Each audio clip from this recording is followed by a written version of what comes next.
All right, let's talk about something we've all felt. You know that point in your business where you hit a wall, and the way you've always done things just isn't cutting it anymore.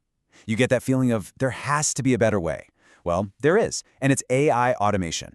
So today, we're going to take AI from this big, abstract buzzword and turn it into a practical, step-by-step strategy you can actually use.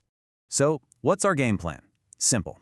First, we'll dig into why the shift to automation is happening right now. Then, I'm going to give you a super simple 3-part framework you can use for any AI project. After that, we'll walk through how to launch your very first low-risk pilot, and we'll even get ahead of the common roadblocks you're going to face. And finally, we'll wrap it all up with a clear, simple action plan. Sound good? Let's dive in. Yeah, this quote really says it all, doesn't it? The old playbook is just, well, it's outdated. The entire business landscape is changing under our feet, and AI is the engine driving a lot of that change. This isn't just another trend we can ignore. For any business that wants to actually compete and lead, this is basically the new price of admission. Okay, let's make this real. Look at the difference here. It's pretty much night and day. On the left, you've got the before picture. Hours and hours just disappearing into manual repetitive work. You're making big decisions based on gut feelings. And then, look at the after. Workflows just happen automatically. Your decisions are backed up by actual data. And the best part? Your time, your expertise, is finally freed up to focus on the stuff that really moves the needle. Strategy, growth, the big ideas. That's the whole point of this. So the potential is obviously huge. But the big question is, where do you even begin? It feels kind of massive, right?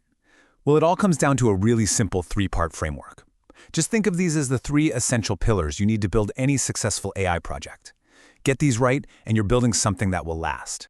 Everything, and I mean everything, starts right here.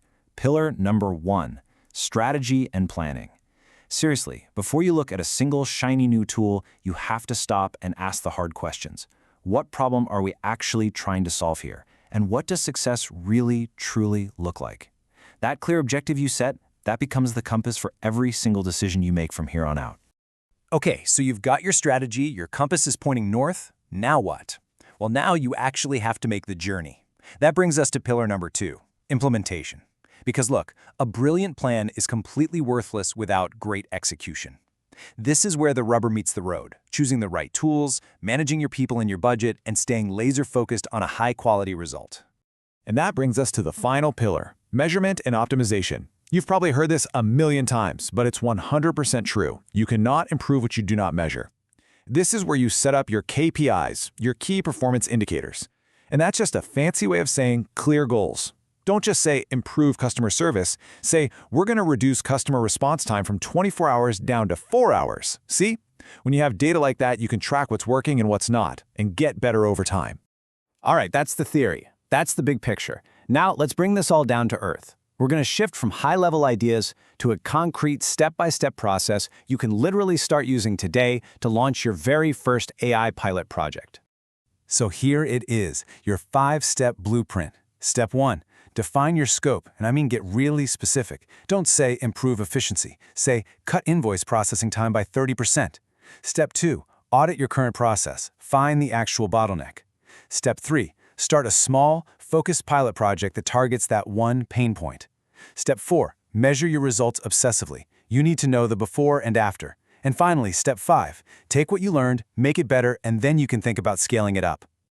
Now, time for a little reality check. Let's be honest, this is never going to be a perfectly smooth, straight line from A to B.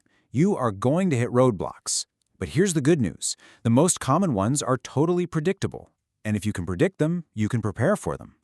So, what's the number 1 roadblock you're most likely to face? It's not the technology, it's people. You might be incredibly excited about a new tool, but your team, they're resistant. And you know what? It's a natural human reaction. Change is uncomfortable, and people's first instinct is often to push back. So how do you handle that?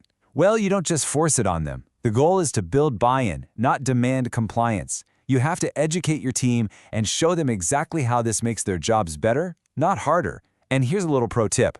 Find your biggest skeptic, the most resistant person on the team, and involve them directly in the process. Give them some ownership. You'll be amazed how often your biggest critic becomes your biggest champion when they help build it. All right, here's another one I'm sure we've all felt. The classic, great idea, no budget problem. You know exactly what you want to do, but you just don't have the people or the money to make it happen. What do you do then? The strategy here is to get scrappy. You have to prioritize ruthlessly. Pick that one, small, high-impact pilot we talked about. Once you have a proven win and the data to back it up, that's when you can go make a powerful case for more resources. You let the results make the argument for you. And what about the internal politics? You know, when you've got different leaders or different departments, and they all have conflicting ideas about what the goal is. That kind of misalignment can kill a project before it even gets off the ground. The only way to solve this is to get ahead of it. This is all about proactive alignment. From day one, you have to establish clear governance, who owns what, who makes the final call, and communicate with total transparency. Getting everyone on the same page about goals and expectations, that's the preventative medicine that keeps your project moving forward. Okay, we have covered a ton of ground. So now let's boil it all down into a final action plan. Think of these as the key principles, the core ideas that are going to guide you to success. If you walk away with nothing else, please remember this. Number 1, strategy comes first, tools come second. Always. Number 2, if you can't measure the value it creates, don't do it. Number 3, this is just as much about your people as it is about the technology. Invest in them.